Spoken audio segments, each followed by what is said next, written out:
Hi, Eddie. Hey, Anissa. How you doing? Great. How are you? I don't know where my I don't see Lydia or my panelists. Carrie, if you're listening, we've got people that are doing a presentation. Hi, Counselor. It's Candace. Carrie's on vacation. Oh, hi, Candace. How are you? I'm good. How are you? You let Danielle Ferreira in and Kate Barand in? Yes, I have all your panelists waiting. I was just Okay, waiting for perfect. you to come Oh. in. Do you want me to let everyone in now? Yeah, you can let them in. That's great. Okay, and I'm going to stop the screen share that I have going on now. Okay. Hi, Candace. Hi, Counselor. How are you? I'm fine. How are you doing? Doing good. Doing good. Good.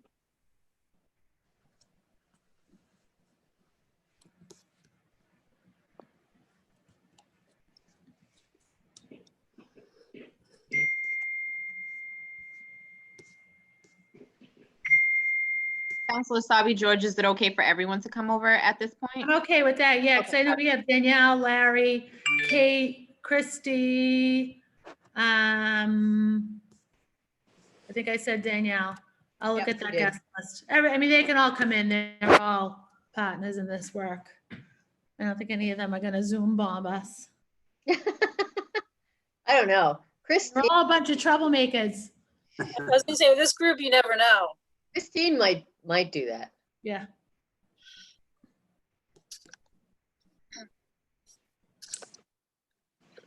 Hi, Dominique. Good afternoon, everybody.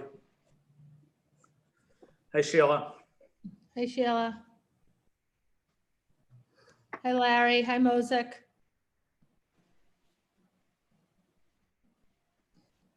Mosick, I haven't seen you in a while.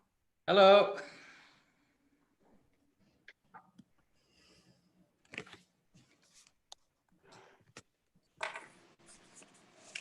Counselor, I don't have Ethan Wong on my list. Neither do I. He's not on my Okay. list.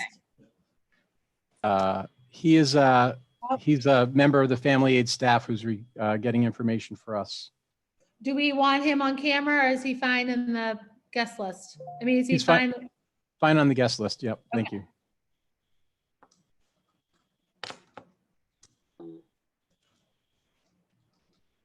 If he's in the waiting room, he won't be able to hear the hearing. He has to watch it on the City of Boston website.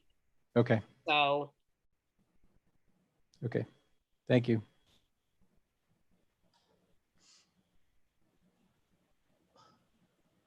Thanks, Christine. I'm just gonna wait. Oh, hi, Felicia. I'm just waiting for Chair Edwards to join us, and we'll get started.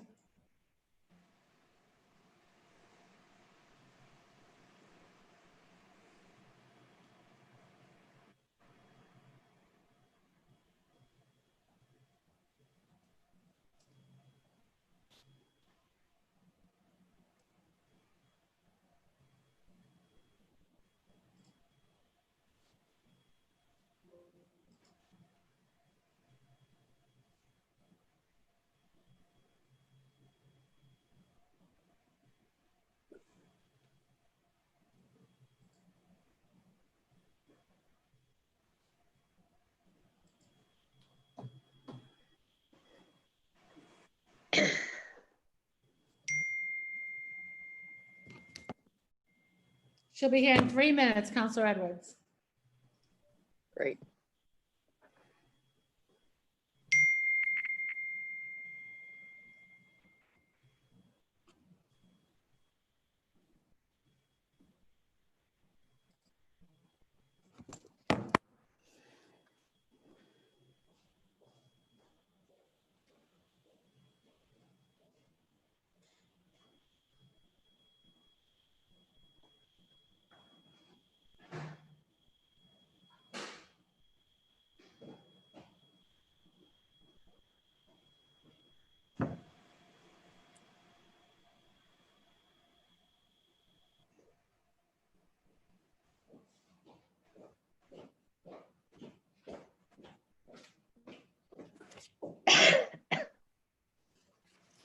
Before we get started, I know Counselor Edwards looks like she's about to log in.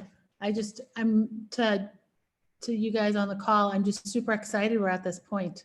I can't believe we're here. Great. And then Candace, I see Counselor Bach up, there she is. Hi, Counselor Sabi George. Hello, Counselor Bach.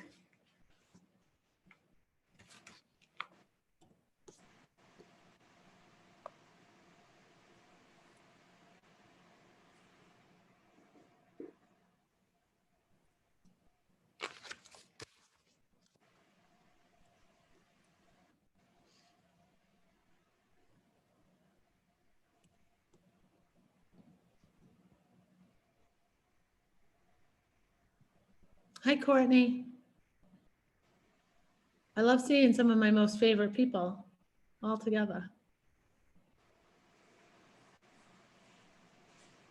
Counselor, whenever Counselor Edwards arrives, we are live streaming and recording, so we'll be all set to go. Beautiful, thank you. You're welcome.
Candace, Counselor Flaherty is in the waiting room.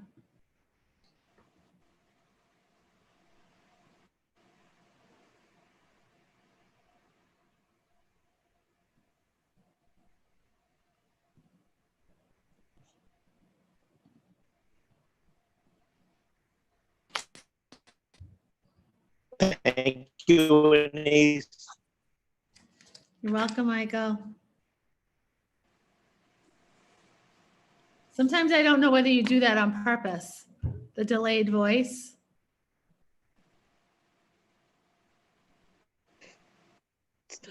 The little things that we think about to get through some of these meetings. Is he hesitating on purpose? Must be the Zoom, must be a bad connection. Let's hope that you can hear us better. Perfect, Kate.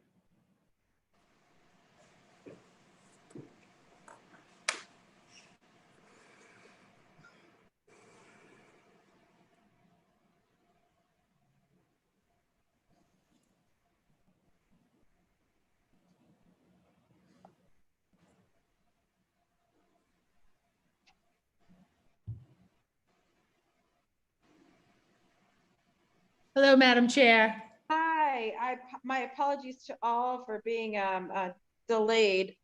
Just was getting the final order and we will start right away. I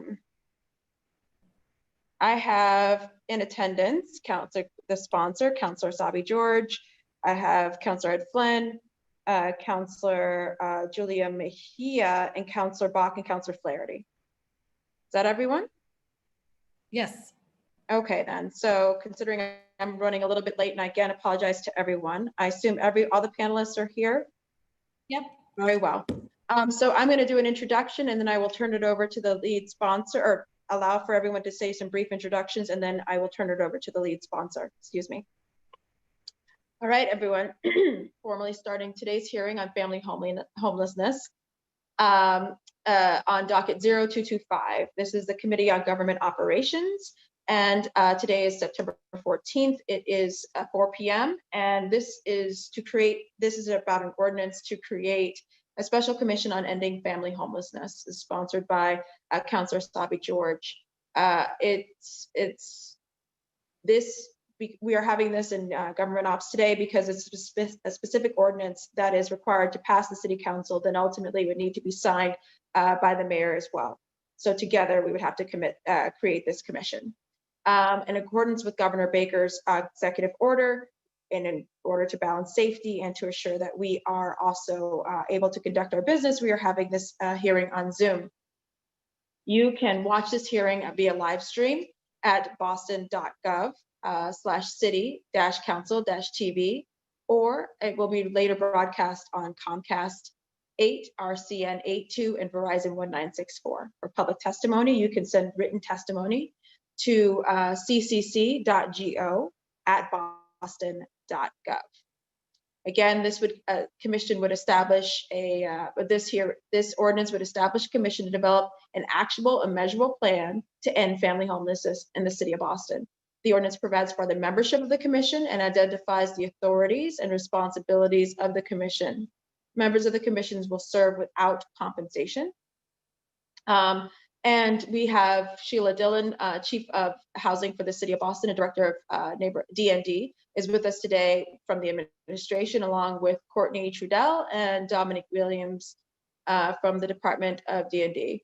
We also have Danielle Ferrier, CEO of Heading Home, Larry Simmons, President of Family Aid Boston, Christy Staples, Vice President of Mind the Gap United Way of Massachusetts Bay and Merrimack Valley, Kate Barad, President and CEO of Horizons for Homeless Children, Felicia Smith, Executive Director, Sojourner House, I believe Mosick, Jacobian also is coming or will be here for Higher Ground Boston, and Christine Dixon, Executive Director of Project Hope. I am now going to turn it over for any of my colleagues to have some very brief opening remarks, and then ultimately we'll turn it over to the lead sponsor. In order of arrival, first the lead sponsor is Anissa Sabi George. Thank you, Madam Chair. I'll actually make extended comments if that's okay, introducing the panel, and then comments from colleagues, and then we'll get right into the presentation. Very well. Thank you again, Madam Chair. This afternoon's hearing will cover the ordinance I originally filed last year to create a special commission to end family homelessness in the city of Boston. The idea for this commission emerged from my family shelter provider roundtable. Almost 5 years ago, or about 4.5 years ago, I created this roundtable as a part of my work as chair of the then newly created Committee on Homelessness, Mental Health, and Recovery. I created this because we knew that we had far too many homeless individuals and families for a city as resource rich as ours. From being a teacher, I knew that we had homeless students in the Boston Public Schools, but it was through the work of the Committee on Homelessness, Mental Health, and Recovery that we discovered there were thousands of homeless Boston Public School students. We now know that there are approximately 5,000 students experiencing homelessness in BPS. That number is 5,000. We have had so many homeless students and families because for decades, the issue of family homelessness has been ignored. To the public, it doesn't look the same as homeless individuals on the street. There are far fewer resources available statewide to support families experiencing homelessness, and not enough resources to move them into stable housing or to prevent them from becoming unhoused in the first place. This disparity between resources available to homeless individuals and homeless families is due to decades of policy choices that this commission will hopefully rectify. Today, you'll hear from several individuals who are working on the ground every day to provide resources to our most vulnerable families who have been through too much. These individuals have been active participants in the roundtable and have shaped my office policy agenda to tackle homelessness. In our first panel, you'll hear from Christy Staples, Vice President of Mind the Gap at the United Way, Danielle Ferrer, CEO of Heading Home, Larry Siemens, President of Family Aid Boston, and Kate Barand, President and CEO of Horizons for Homeless Children. Christy has over 15 years experience in health and housing policy, including previously being at the Corporation for Supportive Housing, CSH, and serving as on the Mass Equity Task Force. Christie has been a strong and clear advocate for every level of government to be working together in real partnership with providers on the ground and families themselves to create programs that get to the root causes of homelessness. Danielle has more than 25 years of experience in the human services industry, including 15 years as a practicing clinical therapist. Her training and primary practice is with high-risk children, youth, and families with a clinical specialty in trauma and attachment. Danielle is always quick to remind us of the traumatic impact of being homeless on a child, that if a family is homeless, then we are actively creating another generation of homeless individuals and families. Larry has more than 35 years experience, including working at Pine Street Inn.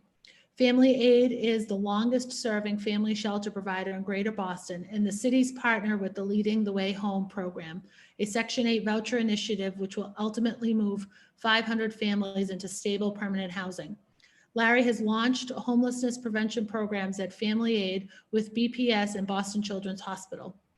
These programs have seen 200 children and parents newly enrolled in this program from January to March, and more than 1,200 more since the outbreak of COVID-19 in mid-March. After an extensive career, Kate Barand became CEO of Horizons in 2015. Horizons provides high-quality early education, opportunities for play, and comprehensive family support services.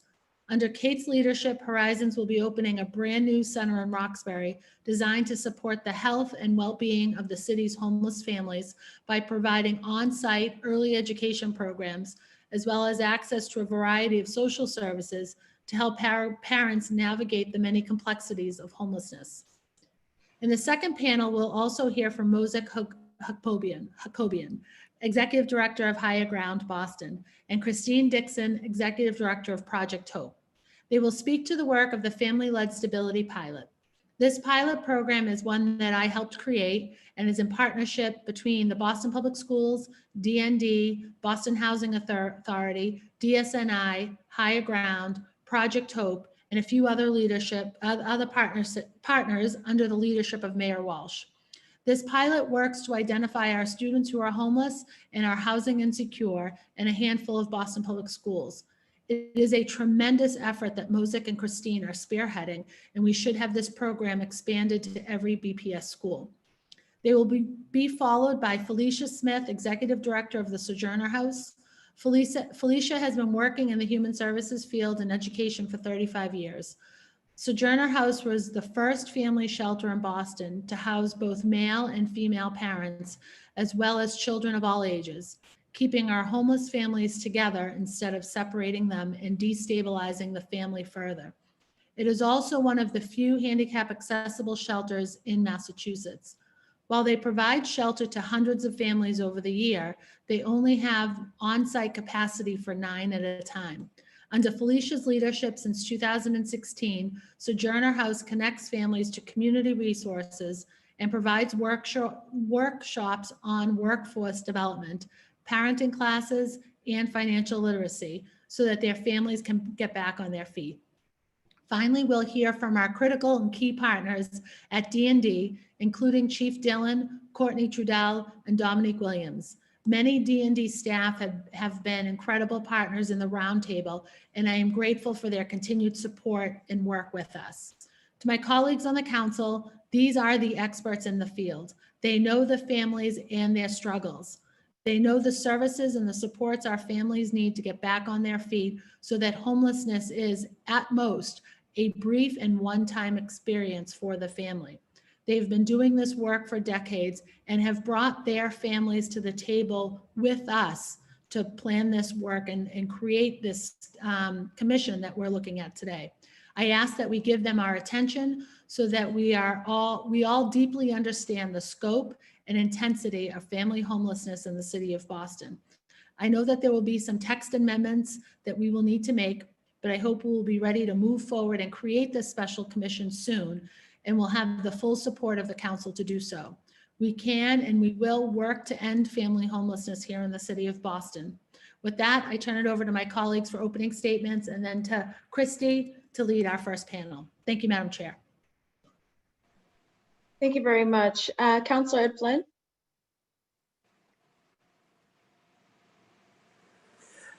Thank you. Thank you, Councilor Edwards, for sponsoring this ordinance. Thank you, Councilor Asabi George for sponsoring this, and Councilor Edwards for chairing this important hearing.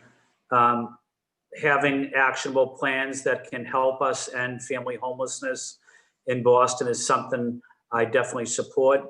And I think having a special commission where we can come together, coordinate plans, and come up with some ideas is a great way to do that. I will definitely support Councilor Asabi George's plan. Having stable housing is critical to our families and children. And as we continue to face a housing crisis in Boston, and with the ongoing pandemic impacting our economy and employment, we will see more families facing homelessness later on. So it's important that we take steps now to end family homelessness. I'm here to learn more about this and what the special commission will look like. I look forward to the discussion, and I especially want to say thank you to the panelists for all of their work on this important issue for so many years. Thank you, Councilor Asabi George. Thank you very much, Councillor Mejia. Councilor Mejia's up. Okay. Hello, everyone. Thank you to the chair and to the sponsors for calling this hearing. Growing up, sometimes I didn't know what bed, if any, I was going to wake up in, because we bounced around from place to place. And so I understand that this is an issue that is chronic here in the city of Boston and continues to impact so many families. And I think this is an important discussion to have. So when it comes to families, homelessness and housing insecurity, for me, this is not just professional, it's personal. I do have a lot of questions about the current ordinance and look forward to discussing it with my colleagues and the panel of experts that are joining us here today. Thank you so much. Thank you very much, Councillor Bach. Thank you so much, Madam Chair. I just also want to really extend my thanks to Councilor Asabi George, not just for calling this hearing, but for the many years of work she's done on really on this front and on gathering the many people we're going to hear from today to make sure that, you know, we really need both resources and coordination for our families. I think we all know that coordination isn't enough when the resources to get people housed aren't there. But the lack of coordination can really, it can cause us to miss the opportunities to get people housed and on a different path. So I think it's just so important for us all to be pulled together. And from my work at the Housing Authority previously, I know what a terrible scourge family homelessness is in our Commonwealth every day. And so just really grateful to the maker and glad to be here. Thanks so much. Thank you. Councillor Flaherty. Thank you, Madam Chair, for chairing and hosting, and also want to thank my colleague, Councilor Asabi George, for putting forth this ordinance that will be discussed today. Great panel of experts. Councilor Asabi George has been a consistent advocate for the needs of homeless families in the city, and her idea behind a commission would be a godsend, I think, for so many of those families. So I'd like to thank her for those efforts.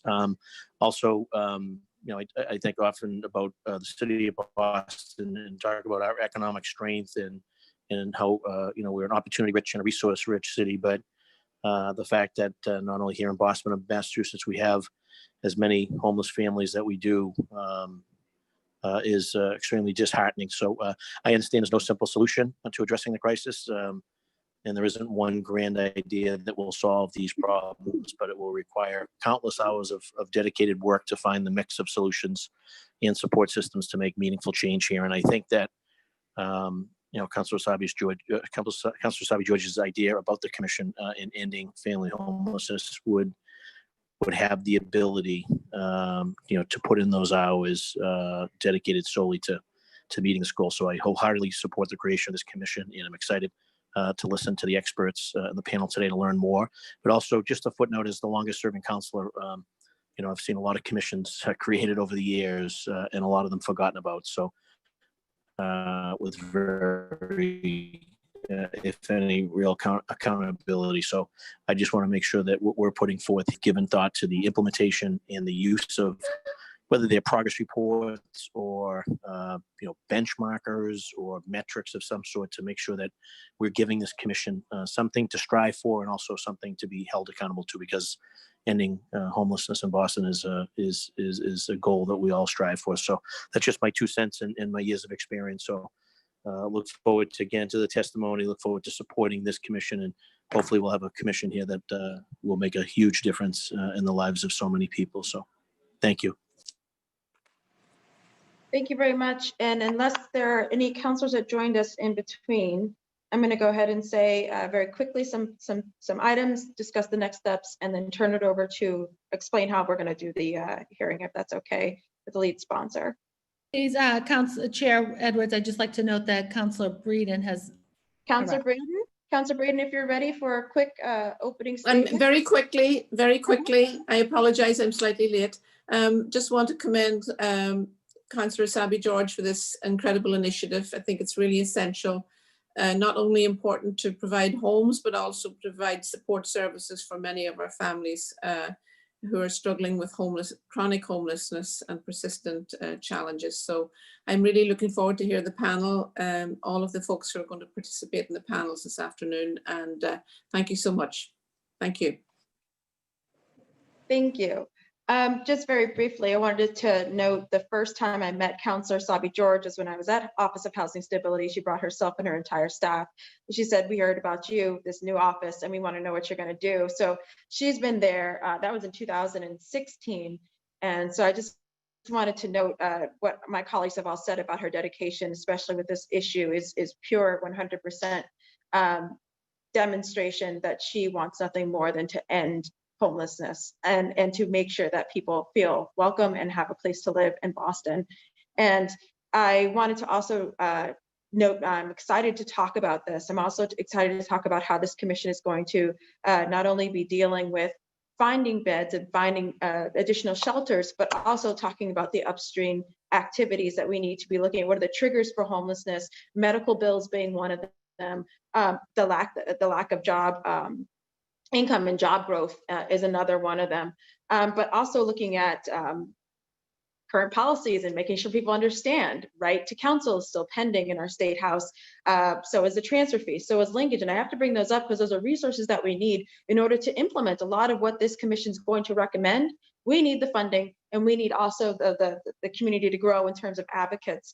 And so I wanted to just know that this is it's a whole kind of economy that we're setting up. And I'm so excited about that conversation. In terms of the next steps that we will be having today on this particular ordinance, we're going to combine panels 1 and 2 to allow for them to speak kind of all in one, and then the counselors will have any questions that we may have. I know that Moses Hakobian has noted that he has to leave by 5:15, so I want to make sure that we get through all of the great testimony, things that are working, their suggestions, concerns, so on and so forth. Panels 1 and 2, some questions from the counselors, we'll move through that, and then we'll go to panels 3 and 4. After today's hearing, we will then have a working session to specifically work out any suggestions said today, look at the public testimony. Councillor Asabi George and I will look at both of those and to make sure that we have all perspectives on this particular ordinance, and that'll be discussed publicly in a working session. And then if there's consensus and excitement and if we're moving forward, I will happily bring this up for a vote for my colleagues this year. So with that, I'm going to go ahead and turn it over to Councillor Asabi George, who will kick off the first panel. Thank you again, Madam Chair, and I'd like to just pass it right to Christy, who will start our first panel. Thank you. Good afternoon, everyone. And I am sharing my screen. Can I just get a confirmation that you do see my screen? Thank you, Counselor.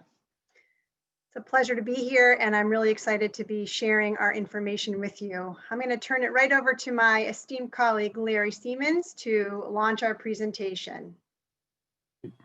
Thank you, Christy, and thank you, Madam Chair, Councillor Asabi George, for bringing to light a pressing social issue here in the city, and to the rest of the council and my colleagues for joining us today. Many of us look familiar to each other. We work with each other every day, either in City Hall or in the community. And most of us have participated in the annual homelessness census done every January that's led by D&D. And I know we've been doing that for a very long time. And I imagine if we think back during those cold winters, as we walked up and down the streets of Boston, did any of us actually see a homeless family? It's very rare to see a family on the street in a January evening. However, the data from the most recent census has pointed out probably the most pressing social issue in the city of Boston. So we are the 21st most populous state of the country. And yet, according to the data from last year's census, we have the third highest number of homeless families and children in our city. The third highest, despite being the 21st most populous state. I know we're ranked high in a lot of things that we're proud of, but this isn't one of them. I think the challenge before us is that those families make up some of the poorest families in the city of Boston, predominantly led by single women of color. And there are so many homeless children and parents that tonight, if you emptied out a Pine Street Inn or Boston Children's Hospital, you can fill each of them 6.5 times or 5.5 times respectively. That is how many homeless children are living in our city right now.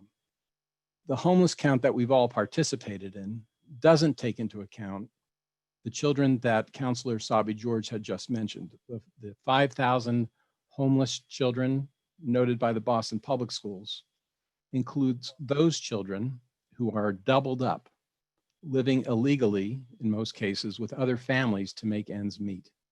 Because the driver for homeless families, unlike adults where the issues are predominantly mental health and substance use disorders, for homeless families and children, it's sheer poverty. We have over 65,000 children and parents living below the poverty line in a city where the average income necessary to have a comfortable life is over $90,000 a year. And yet we have 65,000 children and parents who are living below $30,000 for a family of 3. That's the economic reality, I think, for many of our working families. The numbers are the numbers from the census that we've all worked on putting together as part of the National Federal Census. And the issue is large and complicated. And what we want to share with you today is not only this scope, but really the impacts, especially on the youngest members of our community. And then what we hope to be maybe some ways that the council and the commission can help. So with that, I'm going to turn it over to Kate Barron. So could you go back to the past slide? Thank you. Before we go to my next slide, hi, I'm Kate Barron, and I am the CEO of Horizons for Homeless Children, and it's wonderful to be here today. I want to follow up on Larry's number of 2,300 children who are homeless. There are 4 things that I can tell you already about those children, having not met them. First of all, they are the lucky few because they actually are registered in a shelter. Only 28% of the homeless population, family homeless population, typically end up in shelter. I can also tell you they will likely be in shelter for 18 months, as that's the average length of stay in a Boston shelter today. Very few of them will access the services available to them by the state and federal government. Why? Because they're not aware they exist, or it's very hard and time-consuming to gain access to those services, and the families are overwhelmed with just trying to survive. I can also say that all of those children will have lifelong negative impacts from this experience. You may wonder why I say with such conviction that this experience will have lifelong impacts, and it's because we know children and we know how they develop. Now you can go to the next slide, thank you. For those children under 6, which we think there are approximately 900 sheltered in Boston, we know that birth to age 5 is when 90% of the human brain is developed. And over 10 years ago, the Center on the Developing Child at Harvard established that toxic stress of homelessness materially impacts brain architecture. It weakens the brain, literally. It happens because at this age, children thrive on consistency, routines, and that wonderful feedback loop from a caring parent to a child, the serve and return. They burp, you smile, they laugh, you coo. Homelessness introduces an uncertainty, a chaos, and a lack of routines that create fear and insecurity And a parent's bandwidth is literally so taxed with getting through the day that it's almost impossible for them to really mentally and emotionally be present for their child. So we see all sorts of attachment issues develop. We see it every day at Horizons when children arrive. They show up with clear signs of physical and developmental delays and are often unable to self-regulate. So what does that really look like? It looks like a child who's 2.5 years old, who should be running about, who will come into Horizon day after day and just sit on the floor and not interact with anyone else. They're so overwhelmed by their life. We literally have to begin the process of teaching that child how to first connect and then begin to walk and do the things that are normally happening at 2.5 years old. So it's not surprising that we see these statistics about homeless children having 3 times the rate of emotional and behavioral problems. If we move to the next slide and focus on school-aged children, you'll see a different phenomenon. And I apologize, I believe there's a typo on this page that says BPS 14,000. It should say 5. I apologize for that typo. But what we know about school-aged children with those 5,000 is, again, the impacts are powerfully negative. These children are 4 times more likely to experience developmental delays and twice as likely to have learning disabilities, to repeat a grade, or to be sick at twice the rate of their peers. With statistics like these, we're literally setting this next generation up to perpetuate the cycle, which frankly, unfortunately, having been on the board of Horizons for 20 years, I can tell you that we thought 20 years ago that we could end the issue. And now I'm seeing the second generation of the children that we had, you know, in terms of seeing that second wave of a lot of the parents we talked to have been in the system as children. So we have in fact not solved this riddle. And now I'm going to turn it over to another colleague, Danielle, who's going to talk a little bit more about what we might be able to do and put in place. Yeah, so thank you, Madam Chair, and City Councilors for your time and for giving us an opportunity to talk both about what data we do have and the larger scope. We know what the problems are on a macro level, right? We know that currently the city and the state lack both a strategic and systematic approach to preventing, addressing, and ending family homelessness. We know that services are hard to access, limited, and are not coordinated for families across systems. We know that we have inconsistent data. So for example, Department of Education has some of the most comprehensive data on homeless children. And typically most of us would assume the Department of Housing and Community Development would have that. But unfortunately, just based on the breakdown of how our systems work, what we see is it's hard to give an exact number. So often you'll hear us talking about the data of kids and families in shelter, but the system and the spectrum of families as it relates to homelessness is much broader. So what we tried to do here, this is a bit of a complex slide. And so I'm going to try to do this justice in a couple of minutes, respecting time.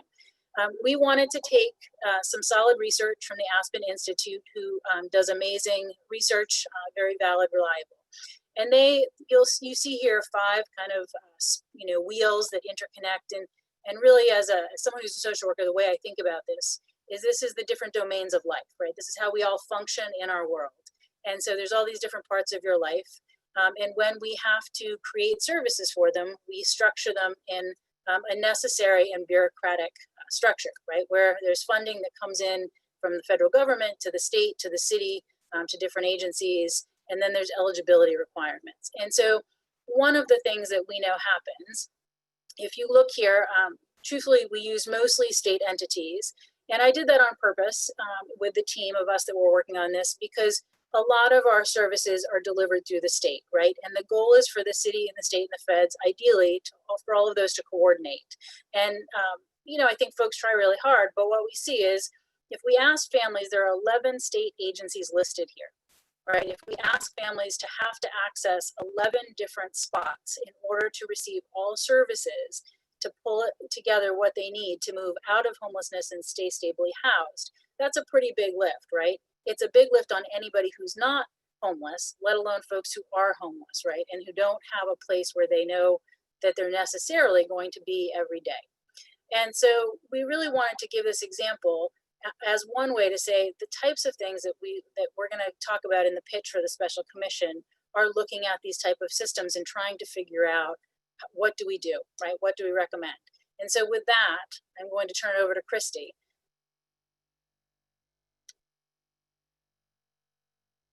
And so this brings us to our call to action, because as Councillor Flaherty said, we need a call to action and we need to be clear on what we're going to be delivering. So our ask of you today is that we would like to create and form a special commission to develop an equitable, comprehensive action plan to end and prevent family homelessness. This plan will intentionally address the systemic structural racism that, as we've heard and we know, created generational pathways to homelessness. And this commission will include, but not limit itself to, really focusing in on redlining and zone laws that currently exist. Another call to action would be that we create a report with strong policy recommendations and strategy recommendations to the council within a 12-month time frame. So it's limited. We're keeping this report to something that it will be something that we're held accountable for and to you. And we're going to be using our data-driven strategies and best practices to create this report with community and with leaders throughout the city of Boston. And then our last call to action ask is really using what we've learned from the City Commission as a proxy to scale the special commission here to a statewide initiative. We're going to use our lessons learned in strategies and policies to set priorities, because we know that the city of Boston has housed more than 30% of the homeless families, and that resources need to be thought about across the state, not just within the city. So that is our call to action, and we would welcome, we're not going to do questions, we're going to wait until after. So I wanted to put our names up and pass it on to the next panel. Thank you, Councillor.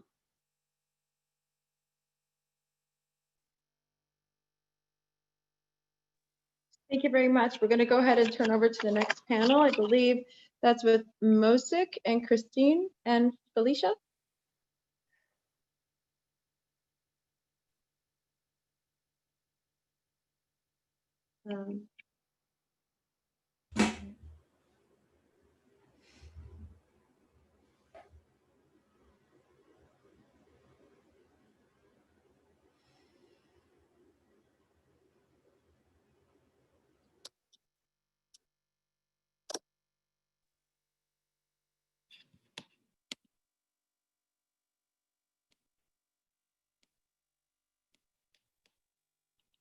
You want to kick it off, Mosik?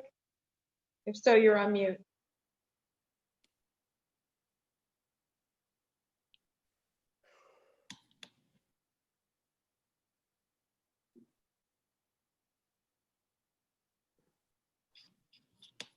So I There you accidentally. go. We can hear you. Can you hear me? Not really, not that great, Mosik. All right, let me see if this is better.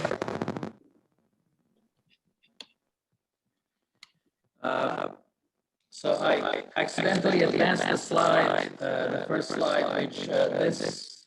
Mosik, maybe if you shut your video off, it would be a little bit better on the Yeah. audio.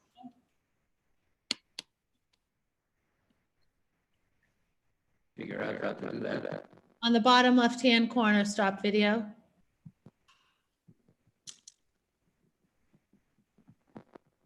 Oh, sorry, I meant not stop sharing, but stop. I know, I had to do that. That hasn't helped though. Maybe if you were to call in the number, Mosik, and just talk on a regular phone, we can hear you and still you could do your presentation. So is this work at all, or should I dial in? I think No. Dial in. Mosik, do you want me to start and then you jump in? Yeah, go ahead. All right, Please. okay, wait, the slides are great.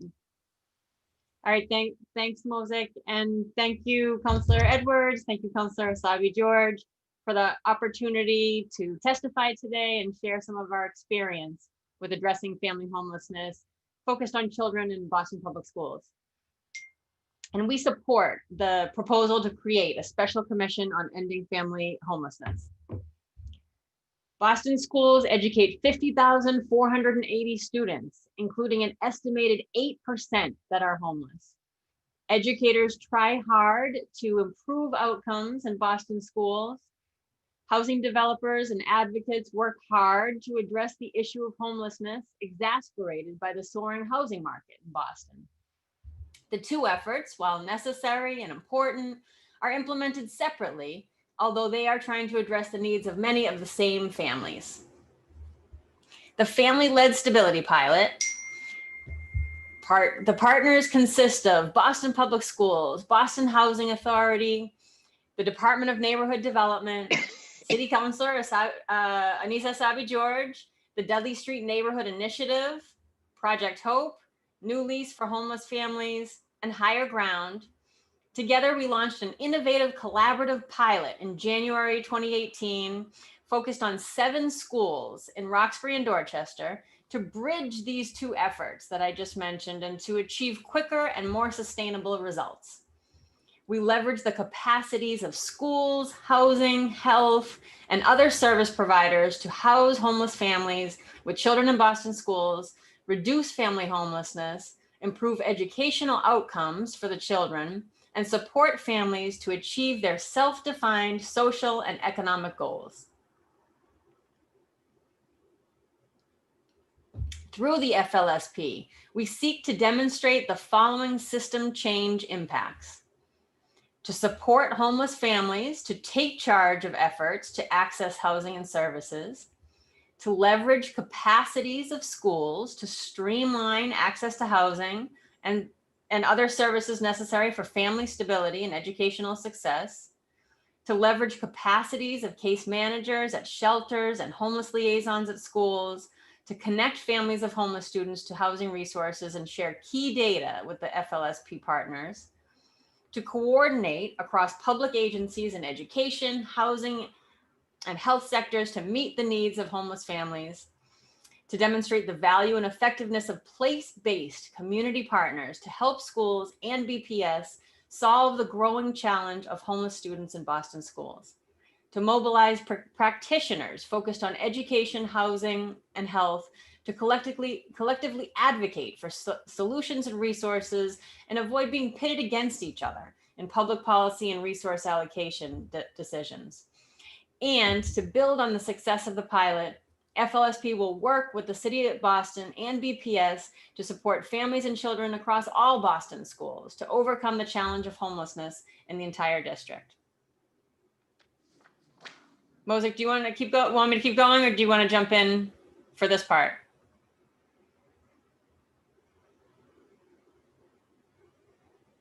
I'm going to keep going. Our goal is to house the estimated 295 homeless students in the 7 schools by the end of the upcoming school year, the 2021 school year, and lay the groundwork for scaling up the pilot to more of the 125 schools in Boston.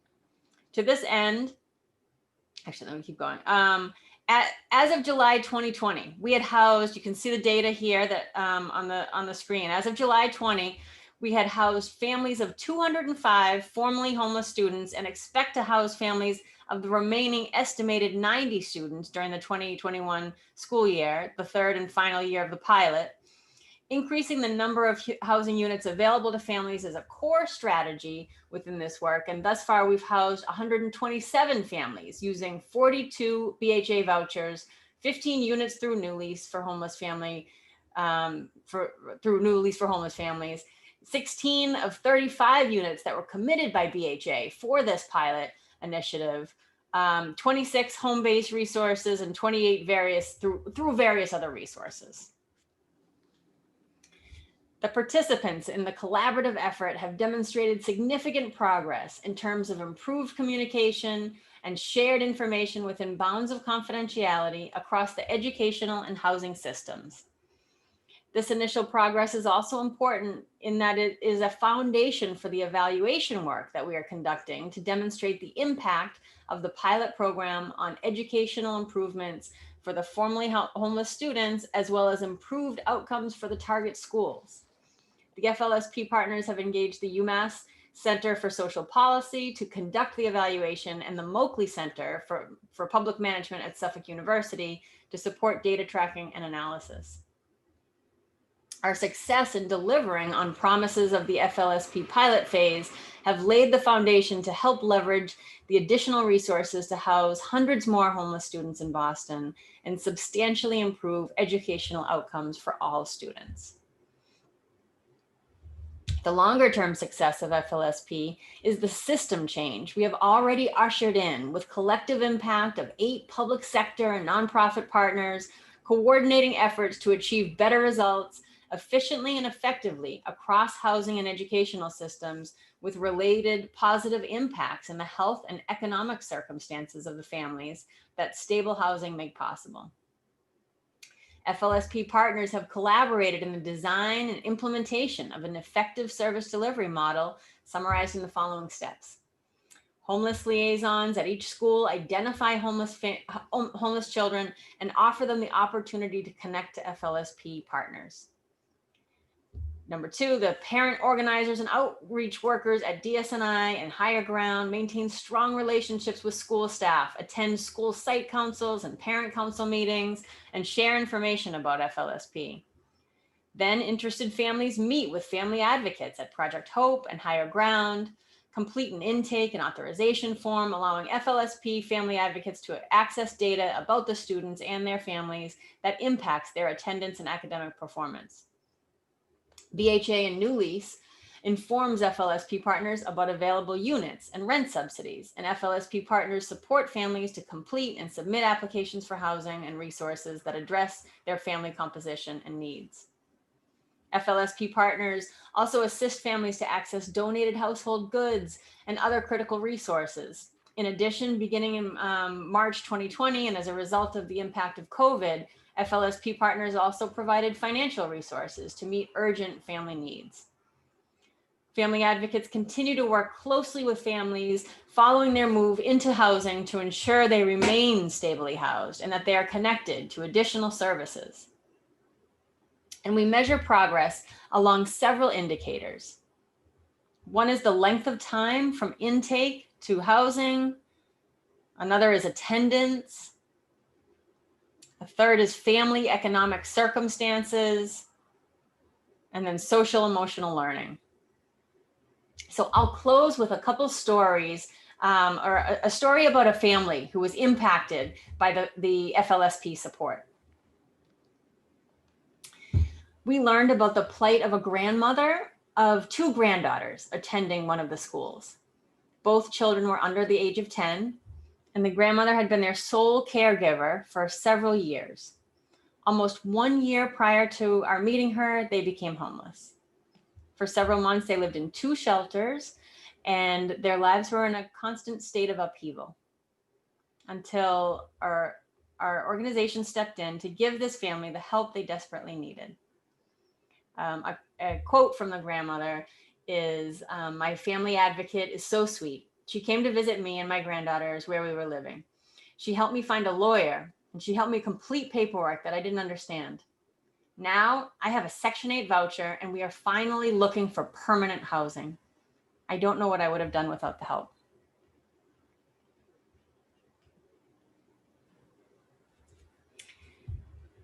Thank you so much for giving us the time to share our experiences and some of these stories and solutions to family homelessness. Thank you. Wasn't sure if Mosaic was able to call in. I don't see him as one of the participants. So I was not able to call in for some reason. The meeting ID did not work, so I just listened in. And now you're perfectly clear. Now you're perfect. Yeah. Did you want to add anything? No, I think Christine covered it all. I'm happy to answer any questions that you have between now and 5:15 when I have to leave. Understood. Thank you. I think Felicia was going to go in this as well. Thank you for having me, Councilor Sabi George and Madam Chair. I'm going to talk a little bit about the work that Sojourner House does. And I'll start with Sojourner House is a small family shelter for the homeless.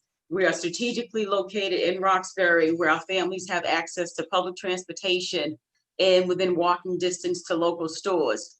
We can accommodate up to 9 families at a time. Our referrals come from the Department of Housing and Community Development, and we're one of the few handicap accessible shelters in Massachusetts, and we were also one of the first to accept both male and female parents. Once a family has been identified, we work with them on the unique barriers that have prevented them from becoming housed. And what does that actually look like? It looks like providing intensive case management, finding employment, job training, working with the families on sealing their quarries, trying to work with them on rebuilding their credit, repairing their credit as well. And once we do that, we start working with them on stabilization. Once the family has identified housing, we track that family for up to a year, just making sure that they're acclimated to their new neighborhood. And we provide services for them, checking in and making sure that there are any community resources that they need, that we're able to connect them with those resources. In addition to the shelter, Sojourner House owns affordable housing in Milton, Roxbury, and Dorchester. And we also have a food pantry, which is accessible to our families here at the shelter and to the community at large as well. One of the things I do want to talk about is the round table. The round table has been very helpful and it's been critical in the work that we do. It has allowed a voice for homeless shelters with issues that are impacting our families. It has made room for deeper conversations regarding homelessness. And it has also been just a great resource to the families here and the staff as well. We like to make sure that our staff is representative of the families that we serve. And we think that the special commission is a great concept to continue this fight to end homelessness. It will allow the city and the state agencies to come together with one common goal, and that is to end homelessness and to prevent other families from experiencing homelessness again. Thank you. Oh, sorry, I'm on mute. Thank you so much for your testimony. I just learned from the chair, or excuse me, from the sponsor that there's only really one other panel, that there were 2. So if it's okay at this point, we're going to go ahead. Oh, I'm sorry. I cut over. Was there another person in the panel too? Nope, Christine Dixon spoke. So I'm going to go ahead and have the administration finish in terms of testimony. And then we can, I think, open it up because we're running really well on time. And so if the administration, if you want to, I don't know how long your presentation is, but if it's, within 5 to 10 minutes, I think that really sets us up for the robust conversation that we can have.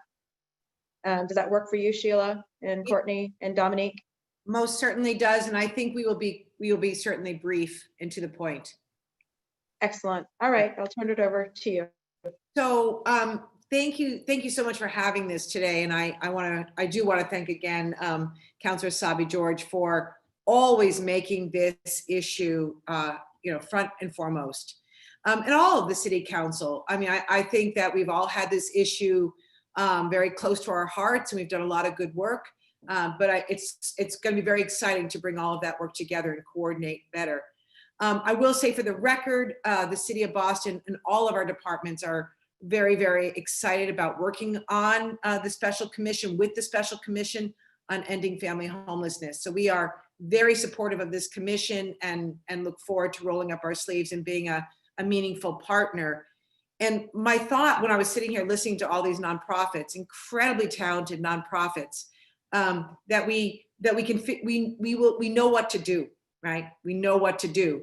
We need coordination and probably more resources, or most definitely more resources, but we know what to do because so many of these nonprofits in our infrastructure have been doing such a fabulous job for so long. I will say, while the city has a plan on individual homelessness and most recently youth homelessness, we don't have a plan for family homelessness. But I do want to say, for the record, that's not to say that a lot of good work isn't already being done or being done in that area. And Courtney and Dominique are going to get into more of the details. But from my vantage point, we are assisting, we are helping, we are committed by building affordable housing and set-asides in each and every development that we do for homeless families. The BHA most recently made vouchers available, 1,000 of them for homeless families in the Boston Public School system. They prioritize their public housing. There's lots of work going on to prevent families from becoming homeless, because while we want to make sure that families that do become homeless get the services they need, get affordable housing, and move quickly and get their families stabilized, we really need to also focus on preventing all of that from happening in the first place. I also want to have this commission work very closely with us on expanding resources. City resources have expanded for homeless families and individuals, but I think we also need to work as a commission to expand federal and state resources as well. And finally, before I hand it over to Courtney to get more in the details, I am very excited that in the 2021 fiscal budget, and thank you very much to the City Council for passing it and for lobbying for some of these very important investments, that we will have money set aside for a homeless family coordinator who will really help on the D&D end to shepherd a lot of this work. So I'm personally am really excited about this commission. I'm excited about working with you all. And with that, I'll hand it over to Courtney Trudell. Thank you. Thanks, Sheila. Thank you, Councilor Sabi George, for scheduling the hearing and for your continued support of the work that we do at the Department of Neighborhood Development and housing our most vulnerable citizens.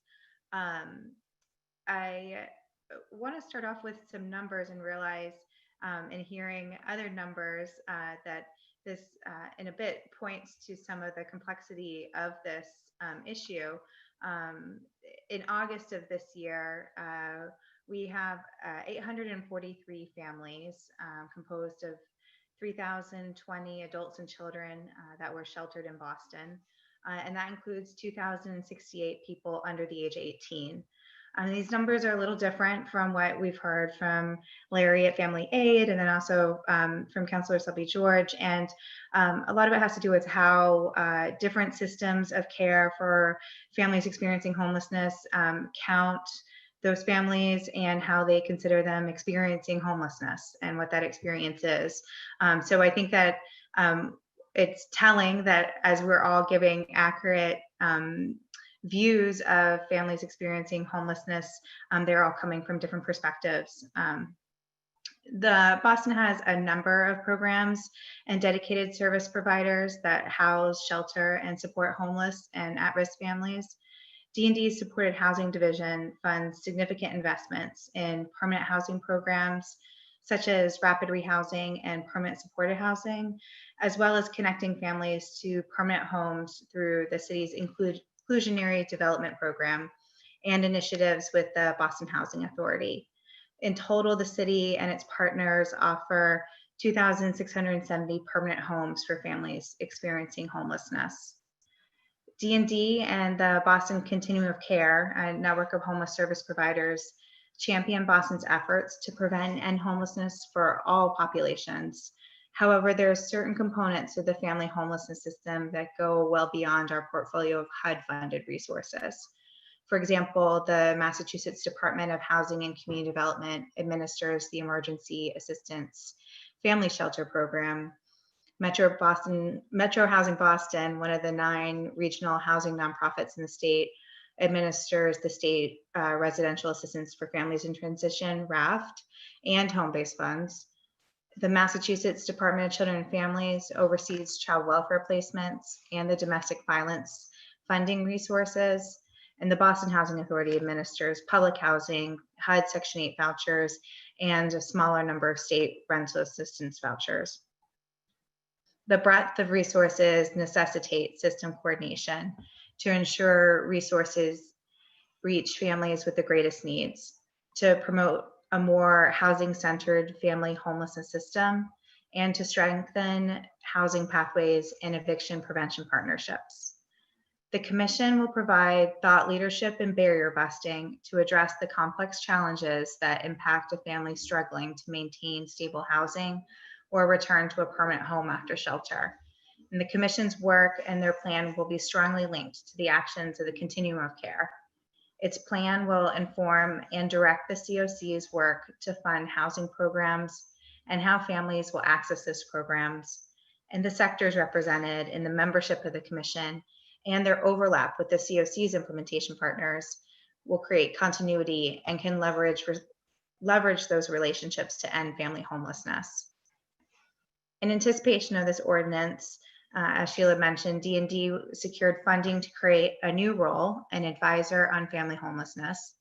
Through the advisor's work supporting the commission and the Boston's continuum of care, the advisor will convene the commission to create a comprehensive plan and bring together family shelter providers and funders to support a collaborative housing-centric culture, coordinate efforts with the Boston Housing Authority to target family-oriented housing interventions, coordinate and advocate with state systems of care to improve outcomes on complex cases and fix systemic issues, increase resources and support the scaling up of family homelessness prevention efforts led by the Office of Housing Stability, and importantly, track the collective efforts to house homeless families and prevent evictions in Boston.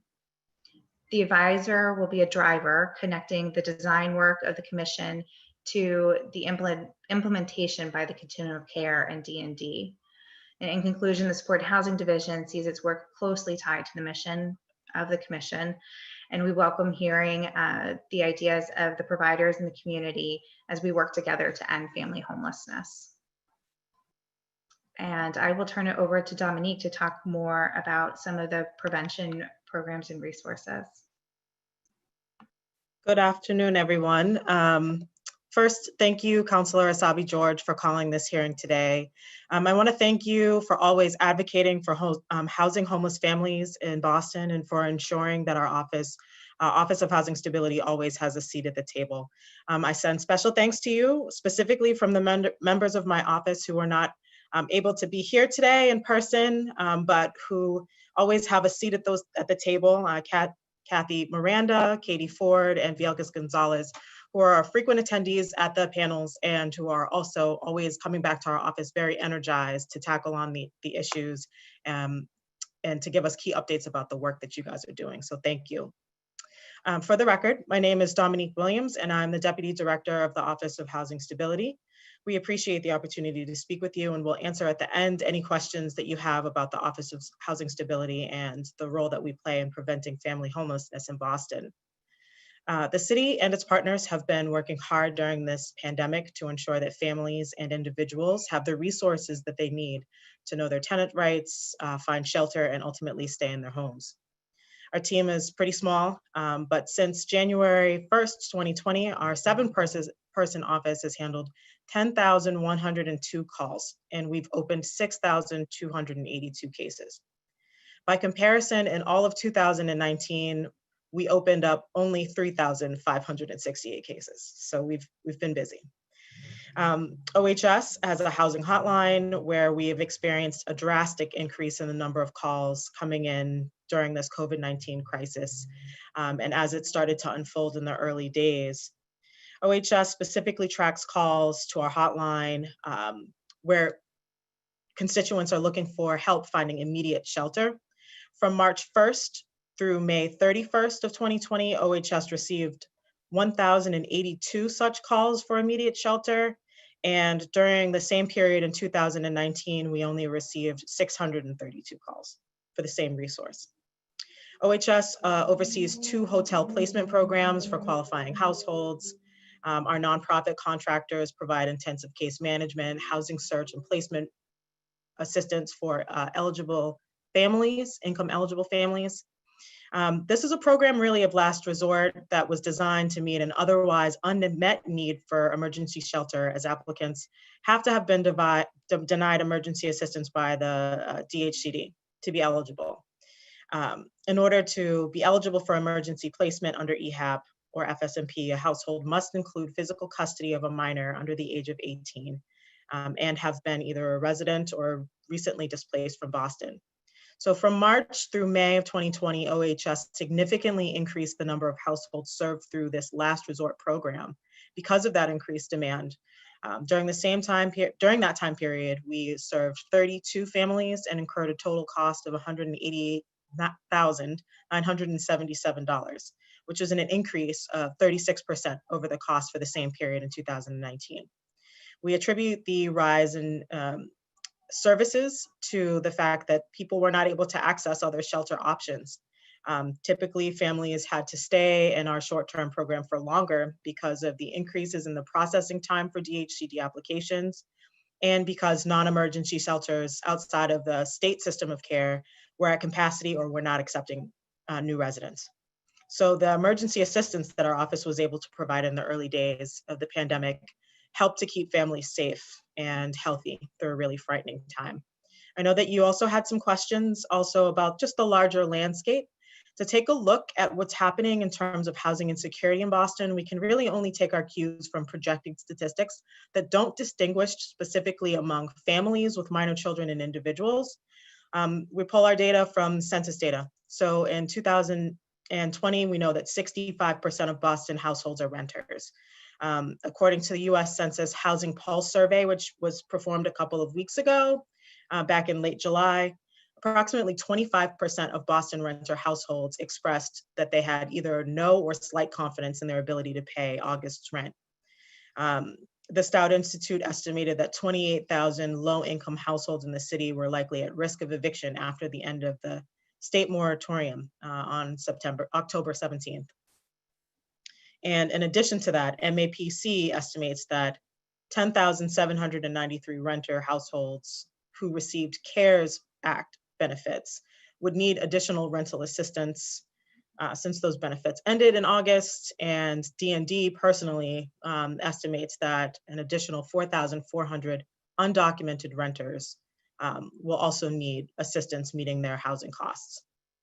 So as a current reality, we know that tenant and renter protections is in greater need than ever. Currently, OHS is working to finalize our post-eviction moratorium plans to ensure that we're ready for October 17th. Thanks to the City Council approval of the fiscal year 2021 budget, OHS was able to increase to one additional full-time position, so bringing us up to 2 positions for the Housing Court Navigator program, which directs households in court facing eviction to financial and legal resources.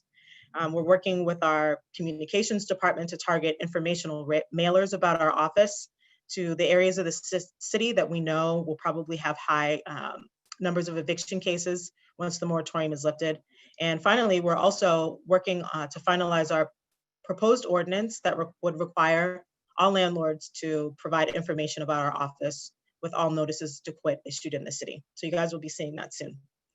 Finally, of course, we set aside a combined $8 million in the first 2 rounds of our rental relief funds in April and June, and we're finalizing the application process for the 3rd round of funding, which will be out soon. We're hoping to coincide that next round with the opening of the housing court, so we can prioritize cases to quickly get those funds into the hands of the people who are in the most desperate need.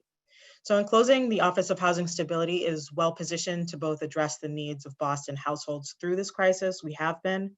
We're extremely passionate about using this moment to find creative solutions to help stabilize the housing of our city's families going forward. And we're looking forward to feedback and any questions from you. Thank you again. Thank you so much to all of our panelists.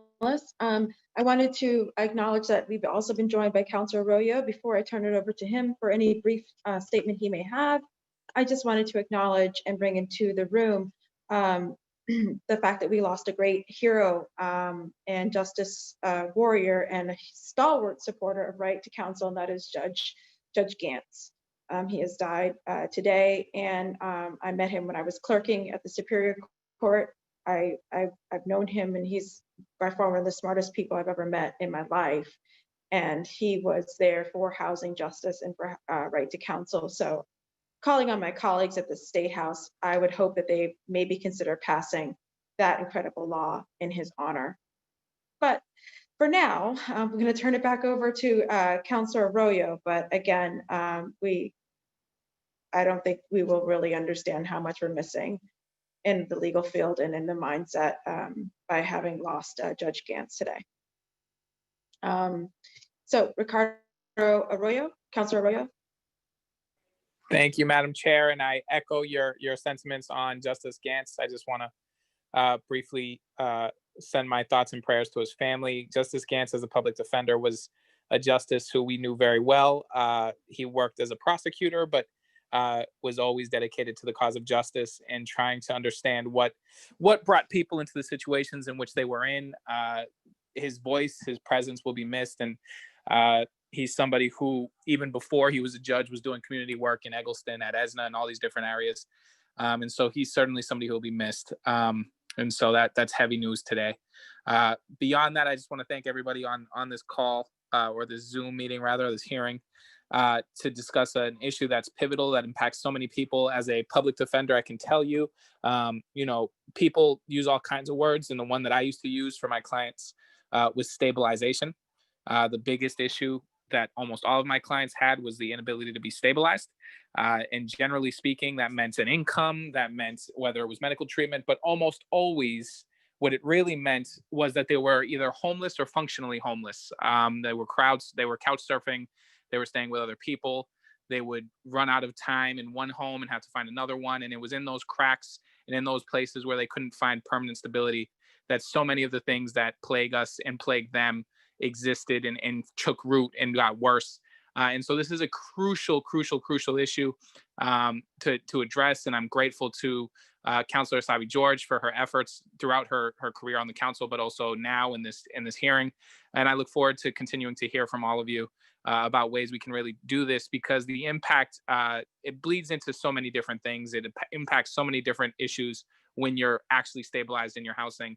And we'll see the results of that if we're able to accomplish our goals in a real way in many families and in many homes and in many communities. So it's a big deal. So thank you again to everybody for taking the time today to discuss it.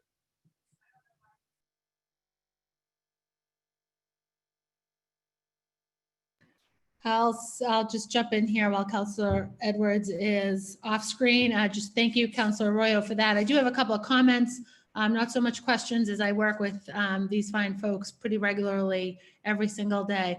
I do want to note just some of the presentation today. We noted some different numbers that didn't seem to match up. And one of the greatest challenges that we've sort of uncovered through our work in the roundtable is, because so much of the work happens in silos, because so many of the supports are only offered in particular silos and in different sort of degrees of combination, the numbers and the data don't always match. And one of our efforts through the course of the roundtable, and I'm certain one of the efforts of the special commission, will be to better understand the data and to make sense of it. And so that we're comparing and discussing apples and apples and oranges, because unless we know those true numbers, it's really hard to make some significant achievements. And that continues to be, that those, the different systems of care, the different silos, the different data points, the different ways of collecting information, whether it's based on the parent name and the caregiver name or the child's name, has really created some big challenges when we think about this work. And then we add on, very often, Boston families housed outside of the city or sheltered outside of the city, families housed and sheltered in the city, the relationship with schools, the relationships with healthcare, the relationships with other systems of care really create some challenges to sort of doing this work and getting to a point where we can say we've got some actionable goals and we're getting to them. But the work of the roundtable, I will say, has developed a pretty robust and long list of actionable items. In fact, there is a statewide effort that is underway to do something similar to what we're looking to do here. And I'm happy to be a part of that effort. And we're sharing some of our roundtable work with that statewide organization, because why reinvent the wheel? Why do that when we've covered a lot of that ground? And for me, this special commission is really a great transitioning point, because the work in my office since I took office in 2016 and currently is really being led by Rachel and my policy director in my office, we've sort of reached our capacity. So we're excited about and grateful for the efforts and the support of the mayor and Chief Dillon to fund this family advisor position, because we've hit a little bit of our max, although we look forward to being involved and everything going forward. But we've got lots of information to share, and we'll continue to work in a different way. And I do want to just answer very quickly a question that came up in Councilor Flaherty's opening statements around the setting goals, making sure that it's a real commission, that there's a robust effort. Through the details of this ordinance is drafted, and certainly as it will be amended through our working session process under leadership of the chair, we very specifically have outlined some very measurable things. We want this commission to exist for a short period of time, set goals, achieve them, and then disappear. The way that we want family homelessness to disappear, and not only end family homelessness, but when it does occur, make sure that it's as brief as possible. So in those details, we are hoping within the first 60 days of this commission, special commission being formed. And that is why also we've called it a special commission, to help heighten and elevate not just the work, but heighten and elevate the urgency of this work, that this is going to start immediately. And I guess I shouldn't say start, it's a continuation of some of the roundtable work, I think in a slightly more significant way, especially in partnership with the mayor's office and Chief Dillon's department.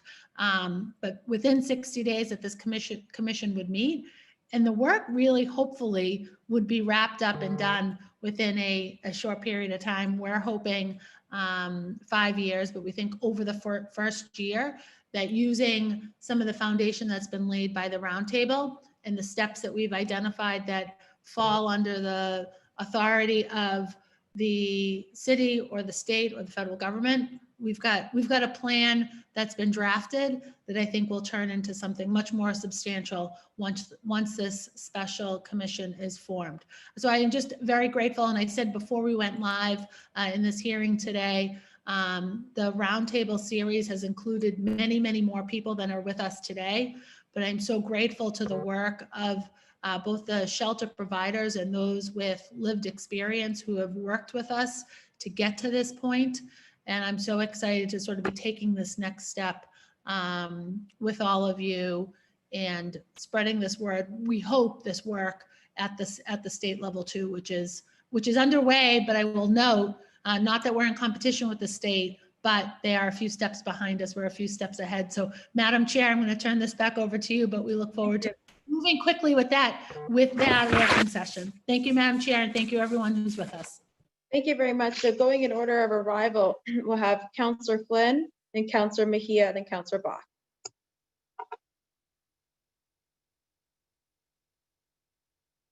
Let's see if some of the folks may have stepped off. I don't see Councillor Flynn. I'm sorry, Councillor Edward. Excuse me, Councillor Edwards. I believe that Councillor Flynn was before me, so just unclear about the order. Yes, so it will go to you now if he's not here. Oh, he's not here. Okay. So go ahead. Councillor Mejia? Yeah, I'm here. Can you hear me? Yes. Okay, great. So I'm gonna turn off my phone because I'm having a hard time with my computer. So thank you. I see some of my people here, so I'm excited.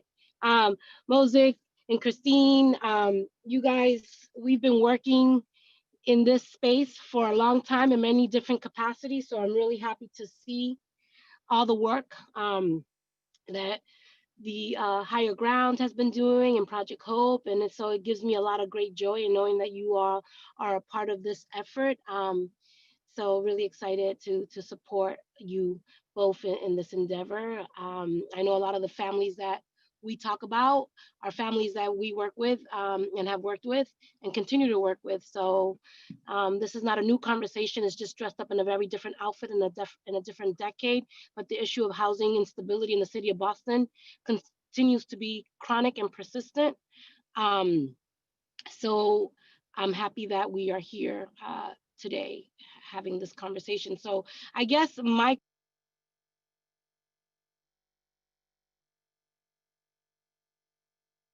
I think we've lost you, Councillor Mejia.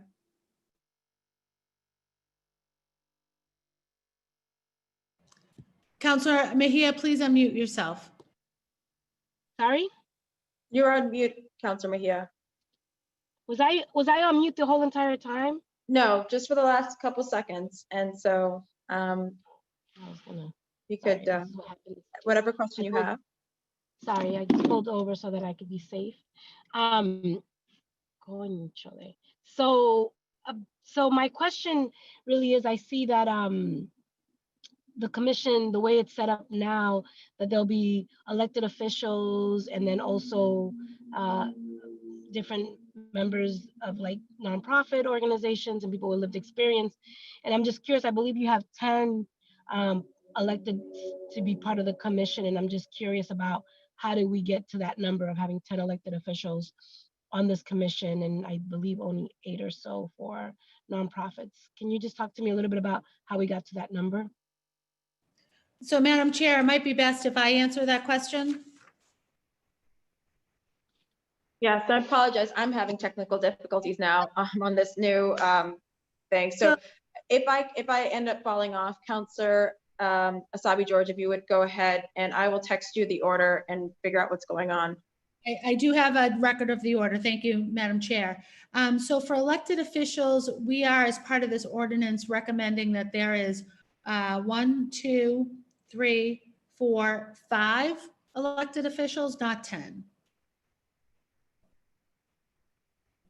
We think that it's really important that because so much of the work that happens at the state level impacts our city's response to family homelessness, that we both have a member of the Boston City Council, the mayor of the city of Boston, or his or her designee, the governor of Massachusetts, or his or her designee, a representative from the Boston delegation, the House of Representatives, as well as a member of the Boston delegation from the Massachusetts Senate.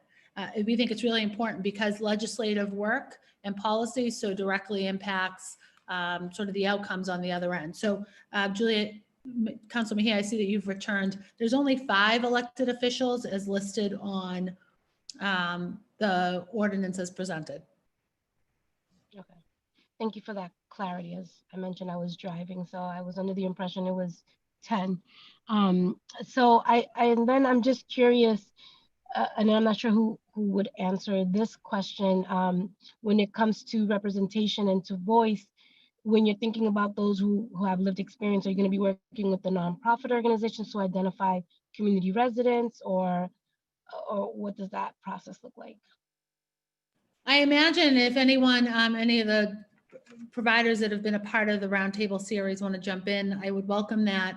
But we, through that work, have worked with families who have very specifically wanted to be a part of these conversations. So I imagine through perhaps the work of the roundtable, we'd identify those families, as we would also identify the members, the nonprofit partners that would also be at the table. I'll also note, just for those at home that maybe don't have a copy of the ordinance before them, we've also asked that there is a representative that's that works in the food distribution field to be at the table, because food insecurity is an important part of the work that we need to do to prevent homelessness, but also in response to any family who's experiencing homelessness or most recently found permanent housing. Food is a really important piece of that effort.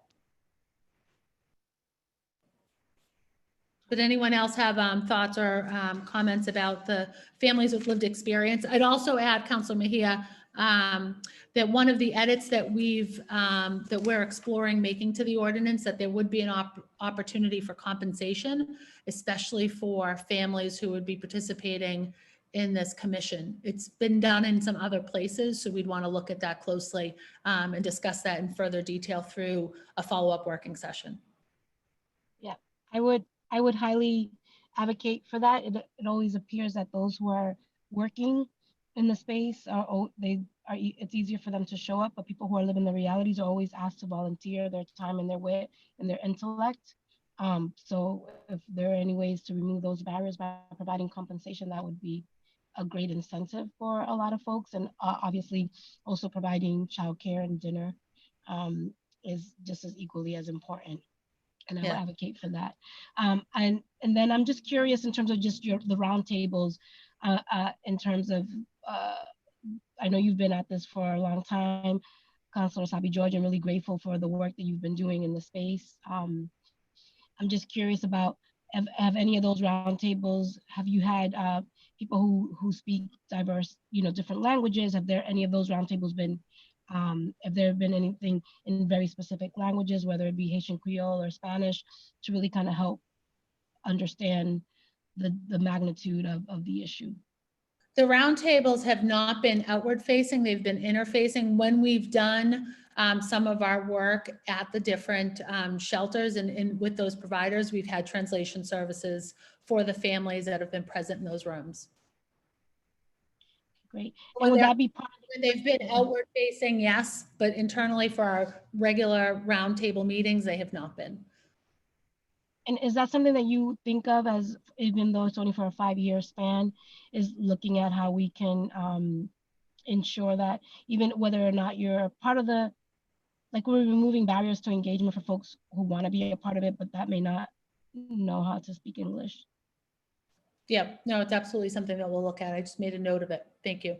Thank you. Yeah. So here, I'm going to continue with rounds and we'll circle back unless any of the panelists have something to add regarding the membership question or the language question. Thank you. Councillor Bach. Thank you so much, Councillor Sabi George. And again, just really appreciate. I'm excited. I've been excited watching your roundtable over many years now, and I'm excited at the idea of it becoming like concrete and, like you say, kind of elevating this issue. I think my biggest set of questions are about how to get the right forces at the state in the room. And obviously the ordinance anticipates some state folks involved, but also kind of a set of state agencies that might be called upon as necessary. And you just referenced the food issue. And I guess I'm kind of wondering, and in this sense, it could be a question for anybody on the panels, like what piece of the puzzle seems to be missing in terms of coordination? Like, are there specific agencies or angles on this family homelessness problem that you feel like we don't get at the roundtable or we don't get in the conversation and would be a piece of actually making change on this front? I mean, I think Councillor Edwards alluded to, obviously, the eviction issue, and we've got a ton of evidence that repeated evictions drives up families' housing costs and sort of creates these cycles of homelessness. So I can imagine the legal dynamic being one that we'd want in the room. And you just mentioned food, but I would love to hear from you, Councillor Sabi George, if you want, but also from any of the panelists and our city folks about like who we think really needs to be in the room to make tracks on this issue. I'll start, and I do want to hear from some of our providers who know this better than I do, but I just want to take this opportunity because it reminds me to thank many of our state agency leaders who have come to and city leaders who have come to the roundtable over the last few years. Chief Dillon has been a guest and spoken to the providers. Chief Martinez has spoken to the providers. Mayor Walsh has spoken to the providers. We've also had Secretary Sutters. We've had the DTA, the chief of the DTA join us, DMH join us, DPH has joined us, the superintendent has joined us. So we've had quite the list of agency leaders at our roundtable series to hear from providers directly and to continue not just building relationships and networks, but also I think really learning how to sort of curate the work going forward, especially around a series of RFPs that were going out. To hear from the providers was a really important piece of that work. But I'm going to leave it, who's missing and what's missing. I'm going to leave that question to the rest of the panel. Kate, I want to stay on Danielle and then Kate, because Kate, I want to hear and make sure that you share a little bit about the childcare piece. But Danielle, go ahead. Let's see, if Kate wants to go first on childcare, that's fine too. No, okay. So let me answer the state question in a broader way than just childcare. So from my experience, the state agencies hold a lot of our long-term service capacity. So when we are trying to access the services, the money coming in, whether it's state or federal, is sitting there, right? Whether it's Department of Mental Health, Department of Developmental Services, Mass Health, right?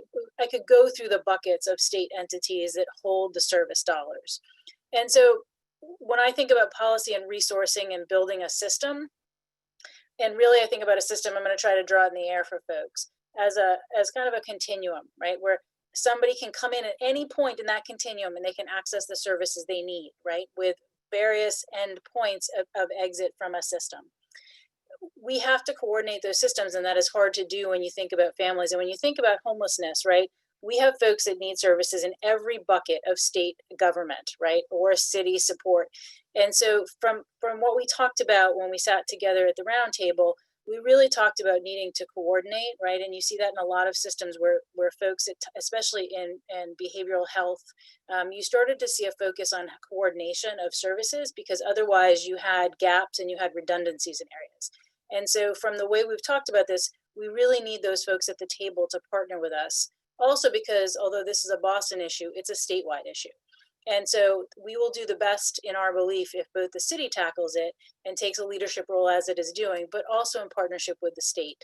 And so that was the thinking behind some of the folks that we identified. Larry, do you want to add something too?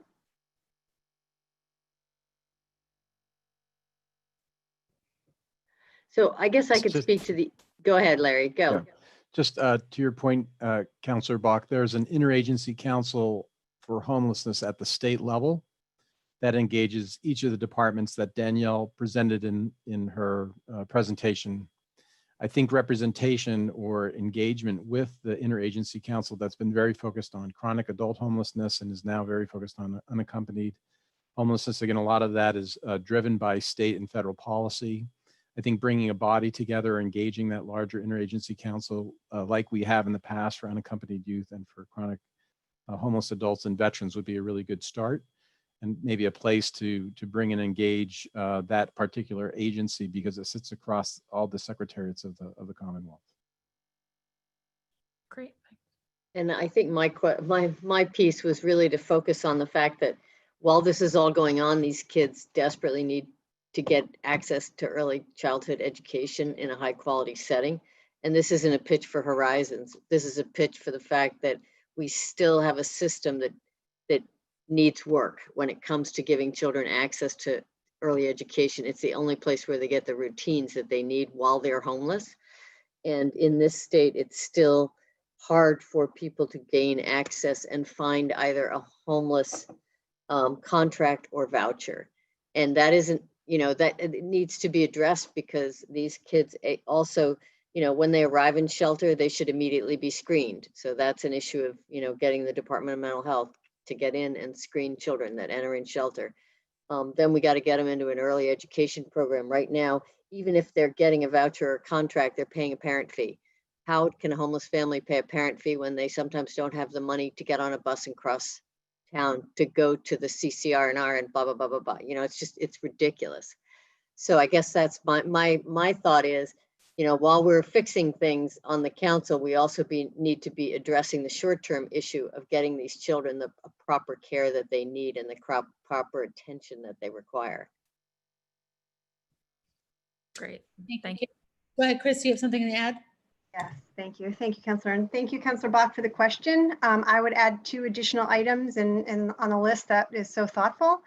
Data, comprehensive data, as we heard more than once across the presentation, making sure that our data is consistent across the board. So that way we can start to identify data-driven strategies to start to end family homelessness would be key. And then as Chief Dillon and Courtney know on the phone, and Dominique as well, and my background is housing, so I believe we need landlords at the table, we need developers at the table, nonprofit and profit, and so housing to me is a very important issue that we need to bring to the table. Thank you, Christy. Thank you, Councillor Bach. Any other questions? Yeah, just a quick one for, I don't know if it's quick, but for Chief Dillon, just around, it was alluded to at the state level. At the city level, we've also had a very successful focus on chronic veterans homelessness that really has kind of gone down the list and tried to solve specific cases. And I think we all know that that sometimes that enormous success is less evident because so many folks come from outside of the city of Boston. And so we're continually we can have a continual pipeline of people to help. But I just wanted to really appreciate that work and ask you what your thoughts are as we think about I think it's a compliment to that work that in many ways we're looking to mirror it with a special focus on family homelessness. And I'd love to know what you feel like you've learned from that process. No, it's a good question. I think we can learn as we embark on this new targeted, focused work on some of the successes in the past. I think when I look at the vets, there was a lot of new resources, right? So I think we should think big, right? There was VASH, and we hadn't had VASH before, and then the city, is making resources available in the state. So I think, if we're going to solve it, we need big new resources. And who knows, maybe after November, we'll see that. I'm hopeful. It's been mentioned data, so what are we going to do with the resources? Who are the families? Where are they coming from? How long have they been homeless? How many kids do they have? What are their barriers? All of that stuff really leads you to exactly what you need to do. And I am always balled over. I mean, the commission probably won't do this work, but it should lead to it, of very thoughtful people sitting around with families identified that have not been able to get what they need, and solving family by family. And I hope we get to that, after we identify the resources and the data, and we set up systems, really looking across the system and saying, who's been stuck? Who do we need to focus on, and making that our priority? So it's kind of big work around resources and data, and then it gets very granular, very, very fast if you really, I think, want to make a difference. And if I could just add to what Chief Dillon was saying, those that are getting into the weeds and making a difference today, it's Courtney, it's Dominique, it's Dominique's office, it's Kathy and Katie and Bielkis they're the ones that we call when we have that family that's stuck at some point. And then certainly with the support of the organizations that are here today. So that's great. Thank you. Thank you, Councilor Bach. I see that. Councilor Sabi George, if I could just, not another question, just a note to add is just, I actually came to your family homelessness roundtable when I was staffing Billy McGonigal when he came on behalf of the VHA, I think April of last year. And I just wanted to add that I think as we're thinking about who's at the table here, that the Housing Authority, I think has been an important piece of some of these other efforts and is going to continue to be an important piece, both the voucher and public housing side. So I think we may want to find a way to give them a role in this. Yeah, that's I think could I just oversight of maybe who's on the list, because DHCD is, for example, and I think VHA should certainly be. Thank you, Councilor Bach. Councilor Mejia, before I go to Councilor Braden, did you have a comment? No, I'm just curious about process, because I don't know. I know that I was stopped. I wasn't sure if you were done with me. I just want to be clear that are we going to go back to another round, just because I don't feel like I finished, and then I know Councilor Bach went on a little bit longer than me. So I'm just curious about whether or not I'm going to have an opportunity to come back. We'll certainly come back around. Thank you, Councilor Mejia. Councilor Braden? Thank you. Just a little more about the importance of childcare and access to quality childcare, and all the intersectionality of all the different issues, like access to job training and efforts to raise up the economic stability of the families as well, so that they can be able to become more self-sustaining. And I know there's a huge level of need in terms of childcare. And the other issue I had was with regard to parents, and not only children with disabilities, but perhaps a parent with a disability. Is there some thought being given into that particular scenario? Thank you. Who'd like to take that? Well, I can speak only to the childcare, but I wasn't sure what the specific question was. I can tell you that right now in the state of Massachusetts, there are 9,000 children on the wait list for vouchers. Now,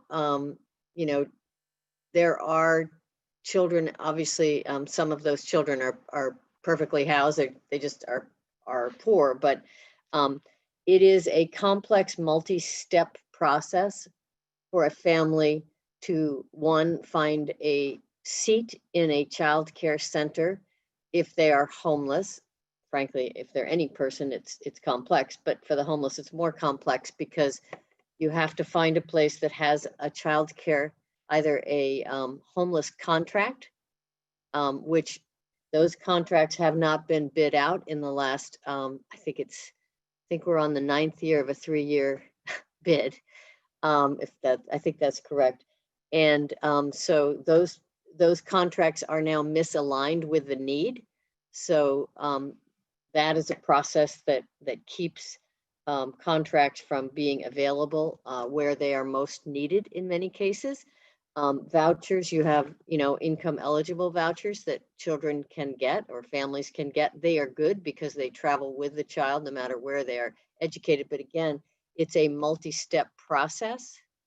And oftentimes it's very complicated for the family to understand how that process actually works and to go to the multiple visits that they have to make to get a voucher from a CCR&R. And so the whole thing just, it takes time, it takes energy, it takes focus, and it's hard. And so it keeps a lot of families from getting their children into early education, and without a safe place to put a child, it's very hard to get your economic house in order and, fix the problem of instability. I hope that answered some of your question. That did indeed. Thank you. Thank you. The childcare, we had a hearing a few weeks ago about the importance of good childcare for everyone, really, but we do have a crisis in that area. Yes. And it's particularly acute for folks who are unhoused or in unstable housing situations. The question really about the disability was, I've had some experience working with a family who the mother had a disability, and it was really, really difficult to find not only housing that was adequate for the family, but the disability of the parent added an extra layer of difficulty to the whole situation. And I always feel that as a physical therapist with that background myself, I feel, to raise up the issue of disability is important. It may be a smaller subset, but it is a very critical one, and it's very difficult to find housing that's accessible. I'm sure others have data on this, but we know that those families either are sometimes experiencing periods of homelessness that are 2 or 3 times longer because it is so hard to find proper housing. I'm sure Larry and Danielle, you have other data points that you can share. Yeah.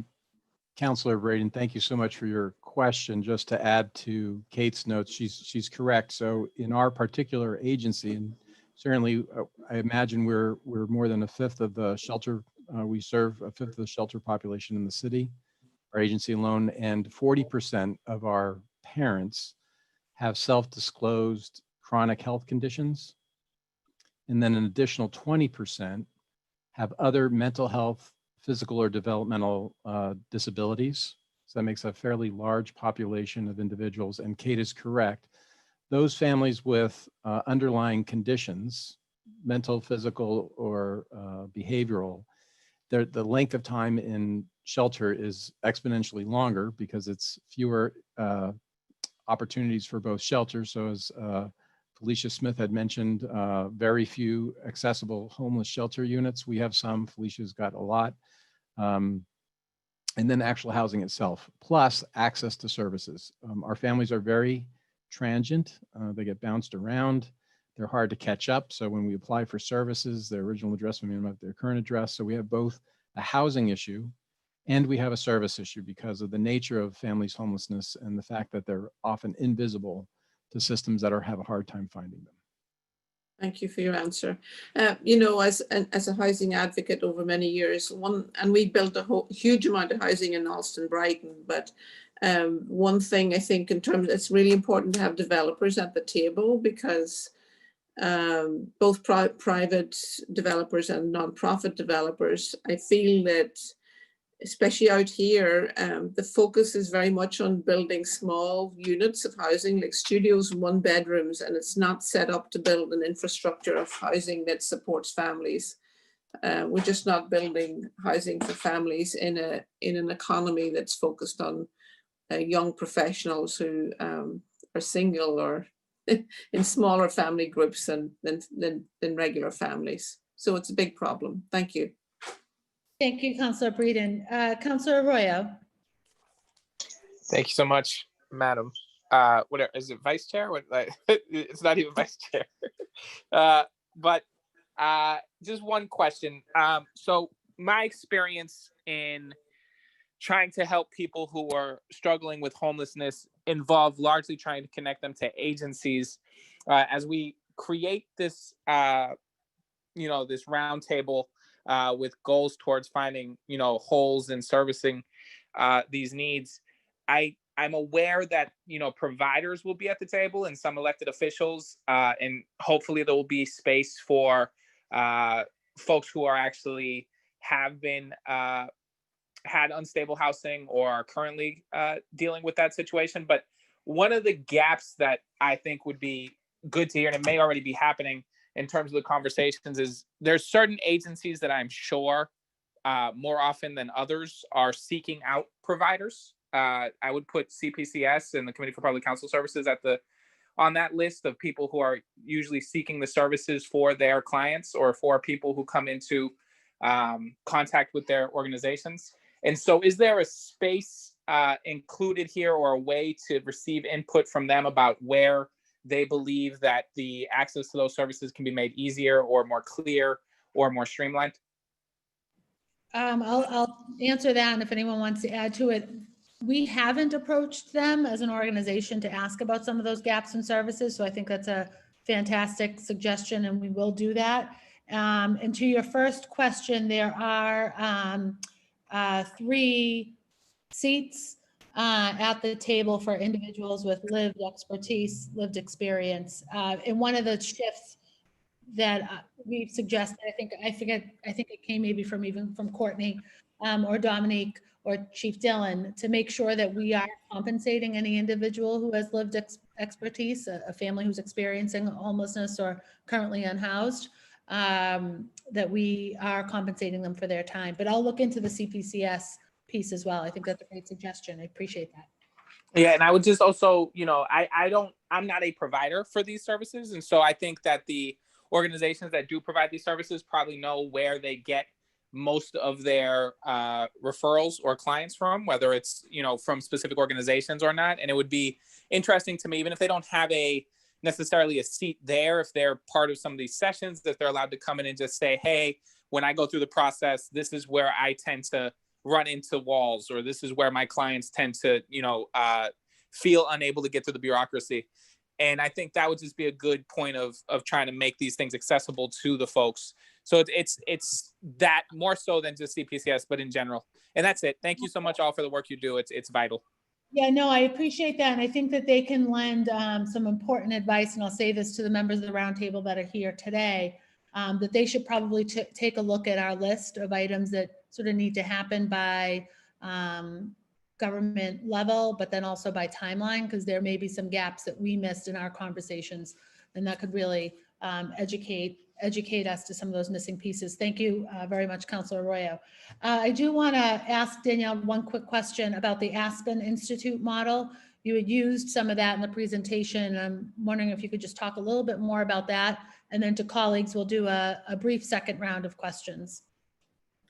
Sure. So, there's many different ways to think about how humans function in the world.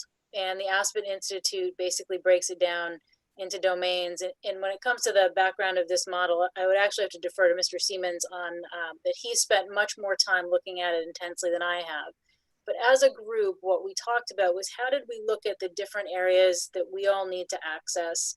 Every one of us, all of our families in shelter or homeless and not in shelter. And for me, it's always thinking about where do the services lie and how do folks access those services. And so what we liked about the visual of the Aspen Institute was that it structured domains. And that if you stopped and said, okay, to access the services I would need for this domain, where do I go? And when you started to kind of tag those domains to different state agencies, you started to see that you end up with a very large number of agencies, right? So Kate talks about childcare, and that's EEC, elementary and early education, right?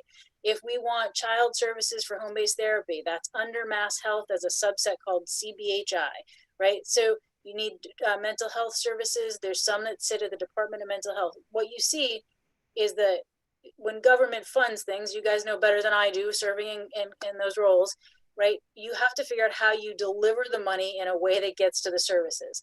And what happens naturally is a fragmentation of how those services get sliced, and then you determine eligibility based on limited resources. So what we tried to show there was that if we wanted families to have access to different parts of their life, right, and how they function, whether it's food, mental health, domestic violence, right? How did you start to think about who had control of those services and resources, and how did you pull them together?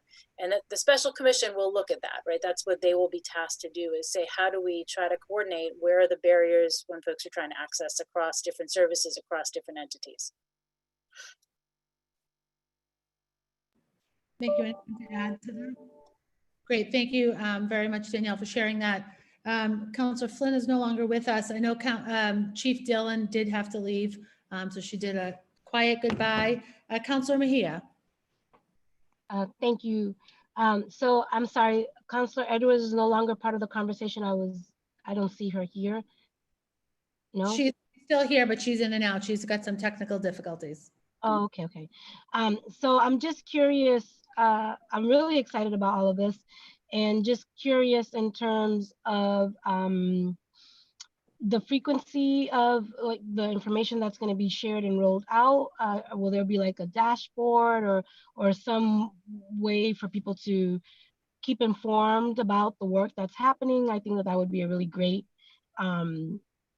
attribute to this project. If it doesn't exist, then it'd be great to have or consider. I just think that information, everyone's hungry for information these days, and so the more access we have to what you're learning and what you're finding, and if it could be, you know, something that you can share out on a quarterly basis on a sort of dashboard, that would be helpful to those who are doing this work.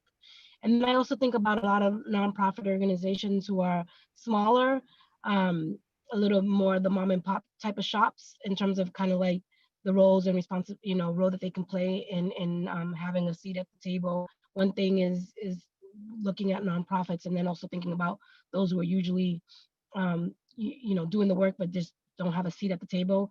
Just curious about kind of like that recruitment and how we can make sure that we're looking across the entire city for folks to be engaged in the process.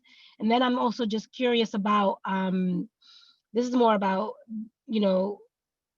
the development that's happening in the city of Boston. And I think Councilor Breeden was really dead on in terms of like making sure that developers are also part of this, or at least engaged in the conversation, because a lot of the things that we're talking about begin and end with whether or not we have enough affordable housing in the city of Boston.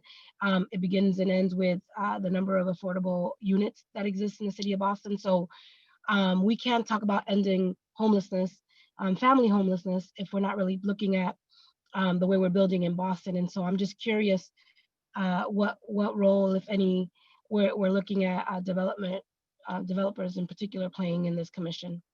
And then the last question that I had is to someone's point earlier in terms of like, it's only here for 5 years.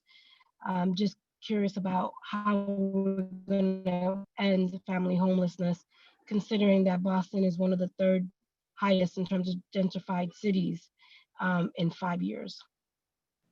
Those are all fantastic and excellent questions. I'll just point you to the ordinance around some of the reporting out.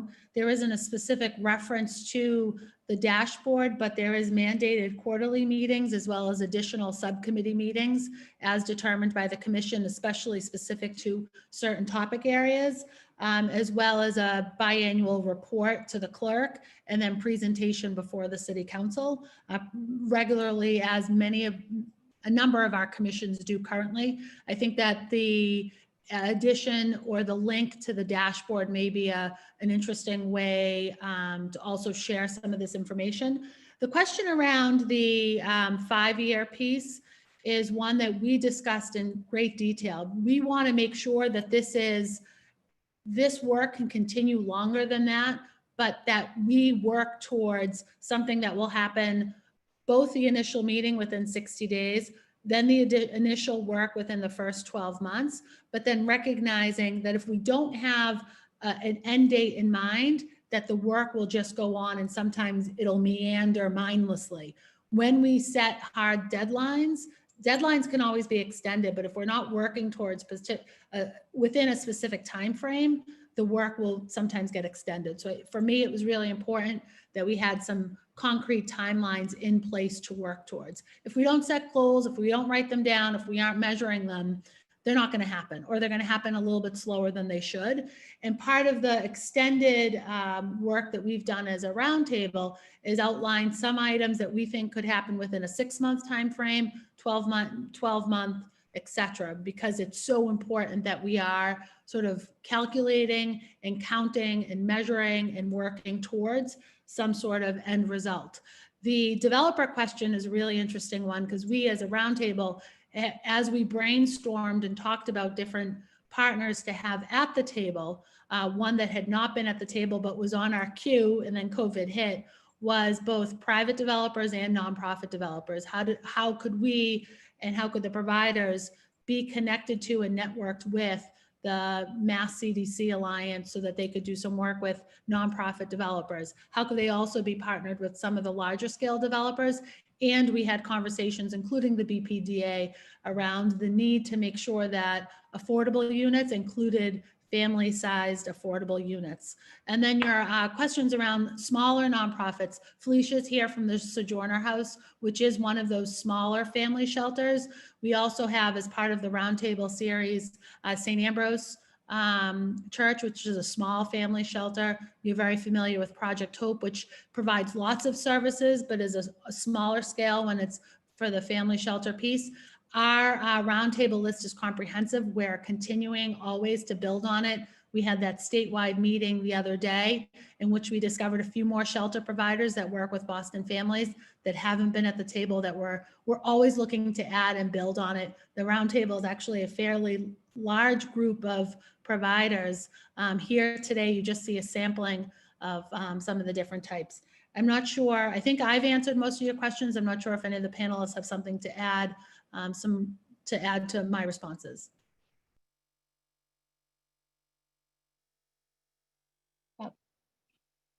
Okay, that's great. Thank you for that. And then I just want, for the record, to note that a lot of the advocacy that my office did on behalf of some of the budget items, whether or not we voted yes for it, a lot of the advocacy that we did for language access and outreach and supporting Sheila Dillon's department was because of how loud we were in every single public hearing about making sure that we're pouring resources into what is going to help uplift and get our people out of poverty and to stay out of poverty and to stay housed. And so I just want to say for the record that while I may have not voted in favor of the budget, a lot of the advocacy during the 56,000 public hearings that I participated in during the budget session was to help support our most vulnerable residents in the city of Boston, including a lot of the efforts that come out of Sheila's department. So I just want to just state that for the record, that I'm all day, every day about those who are living these realities. And so really here for all of it. Thank you so much. Thank you, Councilor Mejia. Councilor Bach. Madam Chair, thanks so much. I think I've asked all of my questions. Looking forward to the working sessions and digging into some of the more legislative details. But again, just want to appreciate you and all the panelists this evening, and say that I unfortunately have to go to a 6 o'clock, so I won't be here for the duration. Thank you. That's quite fine. Thank you, Councilor Bach. And during this hearing, I received a text message when Director McGonigal and Bill was at that hearing. There's a picture of you in the group, because we do like to take photos of our roundtables. So thank you for that continued support. Councilor Braden, do you have an additional question? No, I'm really excited about continuing this process. It's congratulations on this initiative, and I want to be involved in any way I can to support the work. Thank you. Thank you, Councilor Breeden. And I will say that your attention to this idea around creating more additional family-sized affordable housing really is key to so much of this work, because it's a huge deficit when we think about the needs of our families across our city. So thank you. Councilor Arroyo has left. So I've also said a lot, and I wonder if any of the panelists, anyone here have anything additional to add before we wrap up today's hearing. I want to just extend again I'm just incredibly grateful for just the work that you do every day for the families here in the city of Boston, whether you do it for an organization or for the city. I'm just so happy to know all of you and to be able to do this work alongside of you. There was a tweet the other day, I think Danielle, your organization, said a thank you tweet to me for some of my work. And I say, I feel grateful to get to do this work. I don't want to do this work. I want to end family homelessness, and I want to focus on other things. But until that day, I am very just lucky to be able to do this work every single day with all of you, because your passion certainly continues to light my flame, because this work can get tiring, and I can pick and choose the times of day that I want to focus on this. This is your bread and butter. This is what you do every single day to work with our families and their children, and to support them through what is some of the most difficult hours and weeks and days and months and years of their lives. So I'm just forever grateful to be able to sample your passion, to be a part of this work, and the way that all of you have let me be a part of this work. I look forward to what Councilor Edwards referred to as our working session, to work on any of these text amendments, to see how we can incorporate some of the suggestions that came up in today's hearing, as well as the compensatory option. I am curious if central staff can tell me if we have any public testimony.